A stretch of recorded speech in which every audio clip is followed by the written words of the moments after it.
So JUCK over. We cannot allow everything to be stripped away from us because they change the formats around us, the traditions, the stadiums, the uniforms, the rivalries. We allow them to devalue it. We lose a lot of what makes college football special. Don't let them do it. Don't let them devalue what it means to you. I don't know. Maybe it's just my age. And welcome and appreciate you so much for joining me, guys. Ohio State wins a national championship and goes through the toughest route you could go through. Winning 4 games that, number one, they had to win the 4 games. They didn't have a bye. So you got to win 4 games. And then the 4 that they went through, because the bracket was so lopsided with all the talent on one side, Tennessee, Oregon, Texas, Notre Dame, it was such an incredibly difficult path that they went through to win that national championship that I made this little graphic. I made this little graphic up about all the top 8 teams. So Selection Sunday, I put the rankings and then I put the 8 teams, 1 through 8, and just put a little Buckeye leaf and a score next to each of the top 8 teams Ohio State had beaten, which of course they beat them all except themselves in Georgia. And that has never been done. And I put that graphic out and got a lot of responses from fans of different teams, particularly, you know who, saying, you guys are idiots, meaning us. Everybody's going to have to do that now, which is true.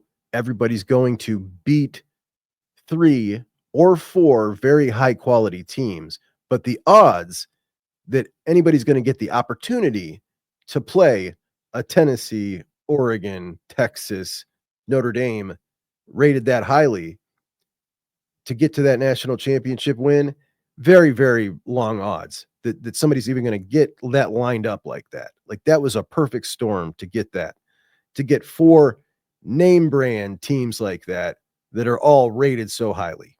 So no, we're not going to see that every year. But what we've got, and what I did was I went back and I looked at some old notes, and I'm looking through some old notes, going through some show ideas for this week. And I stumbled across something that I thought was pretty interesting, and I wanted to hit it on today's show because we've got a huge change in college football that I think is bigger than I even gave it credit for. I was going through last year, how many teams did I think could potentially win a national championship? How many teams had the talent? How many teams, when we looked at them and said, okay, if someone told you this team won the national championship, would you be shocked? Well, no, because I know what they got on the roster. I know what their coach is capable of. Doesn't mean I'm picking them to win the national championship, but if they did win it, it wouldn't shock me. They got the prerequisite talent. They got the prerequisite skill and support, and it wouldn't shock me. Now, in previous years, when I did this exercise in the 4-team playoff era, I usually got to 3 teams, sometimes 4, who I thought, okay, this amount of teams can win the national championship. And in 2024, I got to 6. I got to 6 teams. And of course, we know a lot of the reason that is. Number one, you lose the behemoth that was Alabama. And when you're factoring in who could win the national championship and you've got that team out there, you're always stacking them up against that team, which often looked like a super team. So that no longer exists, did not exist last year. And then you also got the NIL and the transfer portal making the Georgias and the Ohio States and the Texases not quite as deep. You're not packing 3 deep full of starting lineups that could, your 3 deep could beat a whole lot of college football teams. Like, that's just not the system we're in anymore. So it went from about 3.25 on average every year that I thought could potentially win a national championship to 6 in 2024. And I want to go over with you today, because I just did this exercise and I'm pretty shocked. How many do we think can actually do that this year? How many can win the national championship, have the prerequisite talent, the coach? We're not picking them, but if things break right for them and they win a national championship, it's not going to shock us because we know what they got and we know what their competition is. So last year, entering the season, we had the 4 top dogs of the sport, not just last year and this year, but the 4 programs that are in the current best shape for sustained success with the coach, with the talent, with the recruiting machine, with the support. And those teams In order of the odds last year, Georgia, Ohio State, Oregon, Texas. Those 4 teams, and again, those are our top 4 again in 2025. But those 4 teams, could they win a national championship last year entering the year? Yes. Then you had number 5 and number 6. And that was Ole Miss, who's definitely their roster last year was one of the very best. And I thought for sure they can win a national championship if things go right for them. Then you had Alabama as the wild card, which still had the number 1 talent composite in the country. And you had Kalen DeBoer, who had just gone to the national championship game at Washington with the 2 recruiting classes when he was there were in the 30s. So, way less talent, but was able to do it with that. What could he do in year 1 at Alabama with Milroe, who doesn't really fit his scheme? You know what I mean? Like, if they won it, it wouldn't have shocked me because they had all the pieces there. I didn't think they would. The season went about what I thought. But those 6 teams, I think most of us would have agreed they had everything it took to potentially win the national championship, and it wouldn't shock us. Now, after that, I had some hangups. After that, you went to LSU, who was losing Daniels, coming off that horrific defensive season. So they were a hard no for me. I couldn't picture it. Then you had Penn State, who, Michigan ran the ball in 23 on them to end the year 23 or 30 straight times. Like they weren't it. They weren't there. And that was painfully obvious. So no to Penn State. Then you had Notre Dame. And up until this past postseason, we hadn't seen Notre Dame win a game like the Georgia game in 34 years. So no, until I see it, I can't roll with you there. And in Marcus Freeman's second year. And then you had Michigan at number 10 after losing Harbaugh and all that talent and everything that walked out the door with him, half the coaching staff in Sharon Moore's first year. That was your top 10. So it was a hard stop at 6 for me. I'm guessing many of you felt similarly. But if we were rating these teams now, as we move into 2025, let's take a look at our top 5. Ohio State and Texas and Oregon and Georgia, but we add in Penn State this year. This is our 5-pack right at the top. After this, there's a little gap. So can we picture all these teams winning the national championship? They certainly all got questions. Ohio State, Julian Sayin, first-year starting quarterback. They lost a ton, but they had a lot of old guys, which means the guys below them are juniors and seniors. You got Caleb Downs back, Jeremiah Smith. Like you got a whole lot of pieces. You lost a couple offensive linemen. You go bring in 2 top 10 portal tackles. Oregon did the exact same thing. They lose their 2 tackles. They bring in 2 top 10 tackles. They will start Dante Moore at quarterback. Dante Moore, we saw him at UCLA as a true freshman, been at Oregon now, spent a whole year last year backing up in the system. And, what's he going to be? We're not sure yet, but he's got Evan Stewart coming back. He's got DeCorian Moore, who's going to be an impact freshman. And then again, the 2 tackles. So yeah, they definitely have what it takes, I think, to be able to get right back up there. Texas, you got Arch. Look, we don't know a ton about Arch. I think he's going to be a stud, but they got a lot of pieces around him too. You got Ryan Wingo. You've got on the defense, Michael Taffy back, Colin Simmons, Ant Hill. Then Georgia finally tries to fix their wide receiver problem that was just ridiculous last year, bringing in Zachariah Branch, who's the burner, and then the big body receiver and Noah Thomas from A&M. Will Gunnar Stockton win the job, or will he be upset by Puglisi? I would like to see Puglisi there if I was a Georgia fan. I'm just not impressed with Stockton. But regardless, we know Kirby's defense is always going to be good no matter what.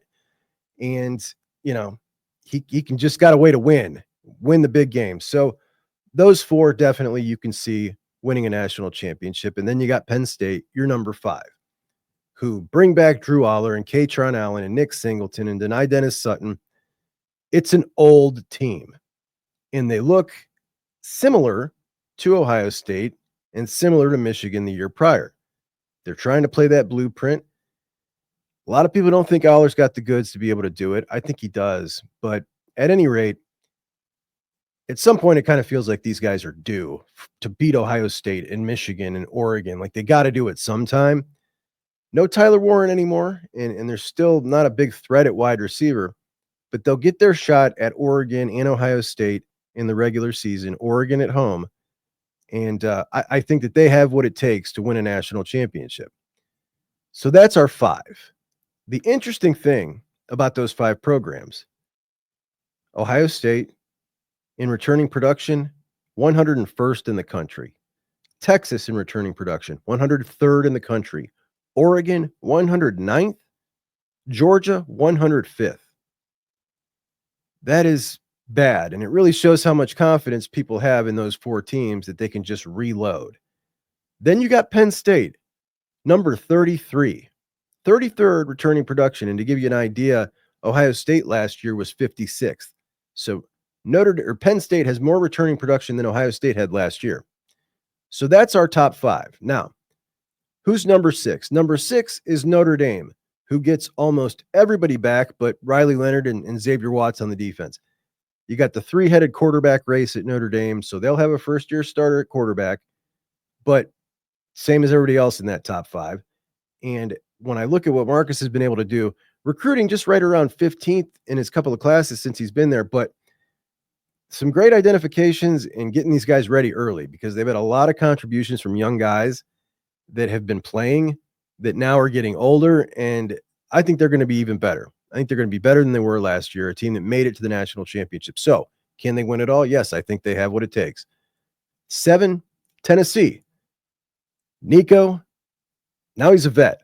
And the way he played, I was at that playoff game when Tennessee came into Columbus. I was so impressed with him. I mean, this guy's got heart. He's got wheels. He's more mobile than I thought. And, he's got the arm. He couldn't show it that day, but I think that offense will be better. And we know they got the defense. They lose Dylan Sampson. Obviously, was a ton of their offense. I've just got faith in Heupel that the way that thing's been building, they've been recruiting better. Top 10 in the class of 24. They dropped a little back in 2025, but they've got things coming up. I think they're going to get better. If they won a national championship, would not stun me. Then we get to number 8, Alabama. Entered the last season with, after all the transfers they lost when DeBoer first came in, still had the number 1 talent composite. We don't have the updated talent composite yet, but as of last year, it was Alabama, Georgia, Ohio State, Texas in your top 4. Those things don't change much year over year. And his first class was a top 3 class. Now he gets Ryan Grubb, his OC from Washington. So, yeah, I think they could have a big turnaround and could potentially win it all. Who's going to start at quarterback? They got superstar freshman Keelan Russell coming up Duncanville's quarterback. He was DeCorian Moore's quarterback last year. Him to DeCorian Moore is just not fair in high school. It's pretty wild. But Keelan Russell, you got Austin Mack, who was Kalen DeBoer's stud quarterback that he brought into Washington and brought down with him to Alabama. And then you got, what's his name? Simpson, who's been there for a while now. Will it be him? Can they win a national championship? Yes, I think they can. How about number 9? Number 9, also the very best bet right now on the board if you're going to lay down some money on somebody to win the national championship. And here's why. Proven coach, proven quarterback, and ton of returning talent. Now, I stopped at 4 when I talked about the talent composite. Alabama, Georgia, Ohio State, Texas. Guess who's number 5? It's still Clemson. It's still Clemson as of last year in the preseason. And Clemson is our number 9 odds-on favorite, but that's not all. They also have the number 1 returning production in the country. Number 1 returning production in the country. National championship winning coach, Cade Klubnik. That's a good bet, guys. That's a real good bet for the 9th best odds in the country. And yes, not only can I see them winning the national championship, I think I may pick them to win the national championship before this preseason's up. Now, number 10, we go to LSU. Now we're at year 2 with Blake Baker, rehabbing the defense. They bring in Mansour Delane from Virginia Tech, an all-ACC corner, in a second transfer corner who's pretty damn good too. Mettenberger back, and he doesn't got to be a hero because he doesn't need to score every single time they have the ball to stay in it. They got a freshman freak running back, number 1 in the class. I can see, look, Brian Kelly's a national championship winning coach, just not in the FBS, but he does have one. And I can definitely see if LSU were to win a national championship, it wouldn't shock me. Like they're a talented top 10 talent composite team, always consistently in the top 6 to 3 of the recruiting rankings. They've got the skill. So yes, they can do it. That makes 10. And now I go to number 11, my final team that I can see winning a national championship or would not shock me. I think they have what it takes. Ole Miss. Austin Simmons takes over for Jackson Dart. And again, they bring in the number 1 transfer portal class, which the last 4 years, Ole Miss has been either number 1 or number 2 every single year in the portal. 90 total transfers, which is more than everybody in the country but Colorado. And they do good at it. They do good at it. They got a pretty decent draw, too, with LSU at home. They've got South Carolina at home, Florida at home. They go to Oklahoma, and they go to Georgia for their 5 biggest games. So I think it sets up pretty nice for them. And I've got them as another team who I think has what it takes to potentially win the national championship. Now, that is 11 teams. Ohio State, Texas, Oregon, Georgia, Penn State, Notre Dame, Tennessee, Alabama, Clemson, LSU, and Ole Miss. I had 6 last year. I was at about 3.25 in the era before last year. And I went from 6 to 11 teams. That's how fast this game has changed in my eyes. We have so many more teams that are built with a roster that's capable of winning a national championship. And I'm going to guess that whether you guys agree with all my choices here or not, I think you probably agree that you probably have the same type of growth in how many teams you think can win the national championship from the 4-team playoff to the first year, 2024, of the expanded playoff to this year. I'm going to guess that you're probably Clemson. Odds on is the best bet for our money. There's no doubt about that. As far as the odds, putting down a couple of bucks on a plus 2,000 bet, much better odds than betting on the Buckeyes at plus 600 or wherever it was. But Clemson, the best bet. Penn State, man, I got to tell you, when you are at 33% returning production and the rest of the top 5 is in the hundreds, those odds are stacked pretty heavily in your favor. That means a lot. That means they got a lot of old dudes. And, we knew that. I wasn't quite so sure until today how it stacked up against Ohio State last year. That's a very, very old team. And to be honest, I feel a little better about them if I'm a Penn State fan seeing those numbers right there.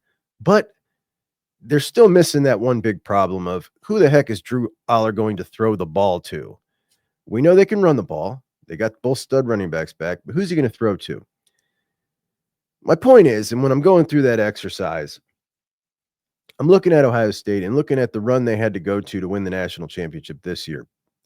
But that was within a year where I thought there were 6 teams that could win the national championship. If I'm right that there are this many quality teams and it's gone up that much in 1 year, are we going to continue to see teams number 12 through 16 consolidate or complete their teams? So here's the difference.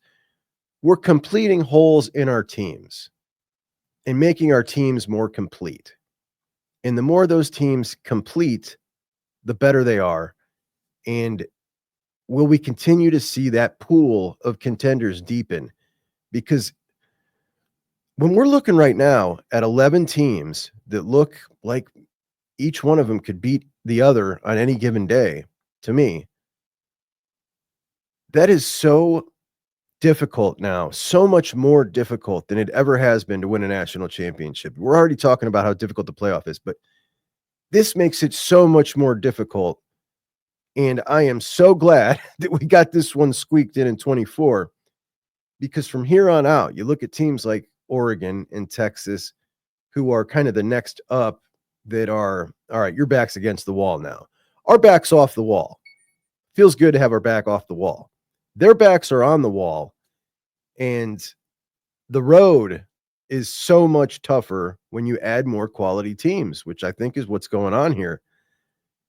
And this is why the expanded playoff works, because we've been able to add this many quality teams. If we were back in the era, with just a couple of years back, where there was only 3.5 teams or 3.25 teams where you could look at and say, all right, this team has the talent to beat that team. This team has the talent to beat that team. Nobody else has the talent to compete with that team. Then this playoff would be pointless and stupid. It would just be an exercise in getting to those last 3 teams. At any rate, the level of difficulty to win the national championship, exponentially harder. It requires a serious amount of luck to get this done. Everything's got to fall in the right place, like we know it did for the Buckeyes in 2024. And we'll see that happen for teams here and there, where everything just kind of falls into place. But I just I don't know, man. It was quite a revelation, quite revealing to me how much more difficult. Now, yesterday we did our running backs, and we've still got left to do wide receivers. We've got safeties, and we've got corners. And we're going to get to those, but we'll save that for another day. For now, we're going to wrap it up today, and I will talk to you guys tomorrow. I appreciate you so much. Talk to you then. JUCK and Bucks out.